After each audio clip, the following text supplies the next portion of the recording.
اگر ساری چیزیں فرض کے درجے میں ہوتی، مثلا نماز ہے تو نماز میں فرض تو مختصر سے ہی ہیں، لیکن سنتیں ہیں، پھر نفل ہیں، پھر اور چیزیں، اگر ساری چیزیں جس طرح ہم نے 17 رکعتیں فرض کی ہوئی ہیں عشاء کی نماز میں، تو نتیجہ کیا نکلا؟ ہمارے ہاں اکثریت نماز ہی نہیں پڑھتی، اور خصوصاً عشاء کی نہیں پڑھتی. لیکن جن ملکوں میں اتنا شعور ہے کہ یہ 17 کی 17 فرض نہیں، وہاں لوگ پڑھ لیتے ہیں، خواہ فرض پڑھ کے کیوں نہ اٹھ جائیں.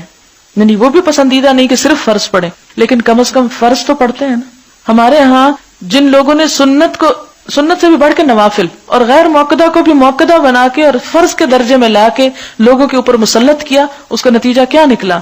وہ جو آپ آج کل دیکھ سکتے ہیں کہ ایون رمضان میں بھی لوگوں کو توفیق بعض اوقات نہیں ہوتی نماز پڑھنے کی، کہ وہ گھبرا اٹھتے ہیں کہ اتنی لمبی کون پڑھے.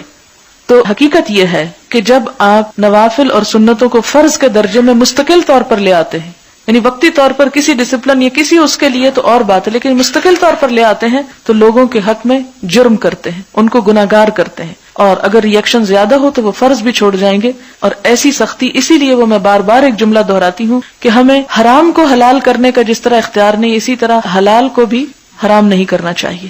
اور جو چیزیں ہمیں رخصت دی گئی ہیں، آپ صلی اللہ علیہ وسلم نے کیا فرمایا کہ اللہ تعالیٰ کو جس طرح یہ بات پسند ہے کہ اس کی پابندیوں کو قبول کیا جائے، اسی طرح یہ بات بھی پسند ہے کہ اس کی رخصتوں کو بھی قبول کیا جائے. اس سے بھی اللہ تعالیٰ محبت کرتے ہیں. یہ مومن پر اللہ تعالیٰ کا ایک احسان ہوتا ہے. اسی طرح ایک اور روایت میں آتا ہے کہ اگر کوئی شخص اللہ تعالیٰ کی دی ہوئی رخصت کو استعمال نہیں کرتا تو اس کے اوپر احد پہاڑ جتنا گناہ ہے، یعنی بہت بڑا گناہ ہے. کیوں؟ کیا ہے؟ رخصت ہی تو نہیں لی، کیا فرق پڑتا ہے؟ ہاں، جب آپ اس کو نبھا نہیں سکیں گے تو پھر نتیجہ کیا ہوگا؟ آپ فرض سے بھی جائیں گے، اور جب فرض قضا کریں گے تو آپ کے اوپر لازماً پھر گناہ لدے گا. اس لیے دین کے معاملے میں اس فرق کو مد نظر رکھنا انتہائی ضروری ہے.